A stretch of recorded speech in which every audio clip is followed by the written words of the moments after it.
Vous voyez bien cette porte rouge? Peu importe ce que vous entendez, peu importe ce que vous voyez, si vous tenez à la vie, n'ouvrez jamais cette porte.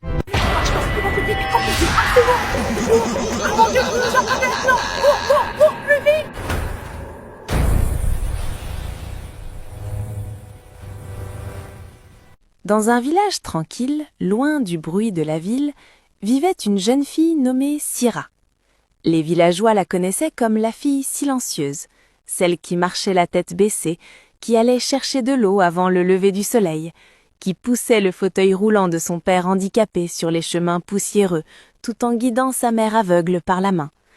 On disait que la vie avait été injuste avec elle depuis le début, pourtant elle ne se plaignait jamais. Elle supportait, simplement. Dans ce même village où les secrets dormaient en silence, Syrah avait grandi plus vite que son âge.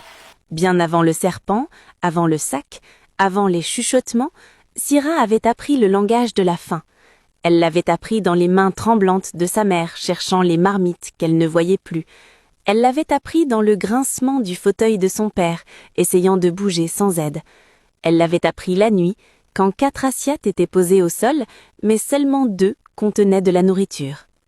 Alors que Syrah était encore enfant, ses frères, Malik et Lamine, ne purent plus supporter la honte de voir leurs parents souffrir. Un matin, ils partirent sans dire au revoir, suivant des rumeurs d'argent venues de mines lointaines. Pendant un court moment, l'espoir revint. De l'argent arriva, le riz remplit les sacs, du savon apparut dans la maison. Puis l'argent s'arrêta, les visites aussi, et le silence remplaça l'espoir. Sa sœur aînée, Mariam, essaya de maintenir la famille, mais la pauvreté est un conseiller dangereux.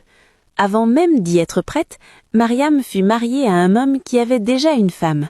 Le village célébra, mais Syrah pleura cette nuit-là, sachant que quelque chose de précieux avait été troqué.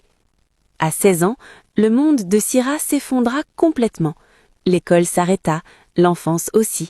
Elle devint la mère, le père et le soutien de la famille. Elle mendia, elle travailla dans les champs sous un soleil brûlant. Elle supporta les insultes et la faim avec une force silencieuse qui l'effrayait elle-même. Ce fut lors d'une de ces longues journées au champ que Syrah rencontra une vieille femme nommée Mama Bintou, une femme dont les yeux portaient à la fois de la bonté et des secrets. Mama Bintou regarda Syrah et vit une âme déjà meurtrie par la vie. « Viens m'aider », dit doucement la vieille femme. « Peut-être que ton histoire peut encore changer. » Syrah ignorait alors que ces mots étaient une porte d'entrée, et qu'au-delà de cette porte l'attendait la ville, la maison, les pièces qu'il ne fallait jamais ouvrir, et un destin qui exigerait un terrible prix. Le voyage avait commencé, et il n'y aurait pas de retour en arrière. La maison de Mama Bintou devint le lieu de repos de Syrah. Après de longues journées au champ, Syrah y retournait pour laver la vaisselle, balayer la cour et préparer de simples repas. En échange, Mama Bintou la nourrissait et lui glissait parfois quelques billets dans la main. Ce n'était pas grand-chose, mais cela ressemblait à de la bonté, et la bonté était quelque chose que Syrah avait presque oublié. En décembre, la poussière s'éleva sur la route du village à l'arrivée d'une voiture. La fille de Mama Bintou, Fanta, était venue de la ville pour Christmas. Elle portait des vêtements élégants, sentait bon le parfum et parlait avec une assurance qui faisait taire d'admiration les filles du village. Pour Syrah, Fanta ressemblait au succès en personne. Ce soir-là, Mama Bintou appela Syrah à l'écart. « Ma fille, dit-elle doucement, il n'y a plus rien pour toi ici. À la ville, il y a du travail. Fanta va t'emmener avec elle. Tu pourras travailler comme femme de maison et aider tes parents. » Le cœur de Syrah battait fort. Elle avait peur, mais l'espoir parlait plus haut que la peur. Après Christmas, elle serra ses parents dans les bras en leur promettant de revenir avec de l'argent et des solutions. Sa mère aveugle la bénit, son père serra sa main très fort, comme s'il pressentait un danger. La ville choqua Syrah. De grands immeubles, des gens pressés, des bruits assourdissants. Rien n'attendait personne. Elle logea chez Fanta, dormant par terre, reconnaissante au début. La nourriture était abondante, les vêtements étaient propres, mais les mois passèrent. Fanta ne chercha jamais de travail pour elle. Lentement, Syrah comprit la vérité. Elle n'était pas une invitée, elle était une bonne. Elle cuisinait, nettoyait, lavait et travaillait du matin au soir. Fanta partait travailler et revenait avec de l'argent, tandis que Syrah ne recevait rien. Pas de liberté. Chaque fois que des gens venaient chercher des bonnes, Fanta les chassait. « Ils ne te paieront pas, disait-elle, reste ici. » La nuit, Syrah pleusait doucement en pensant à ses parents. 5 mois s'étaient écoulés et elle n'avait rien envoyé chez elle. C'est à ce moment-là que Syrah prit une décision. Si la ville ne lui montrait aucune pitié, elle chercherait elle-même à survivre. Alors, sans le dire à personne, elle commença à frapper aux portes, une maison après l'autre. Elle ignorait qu'un simple coup de heurtoir changerait sa vie pour toujours.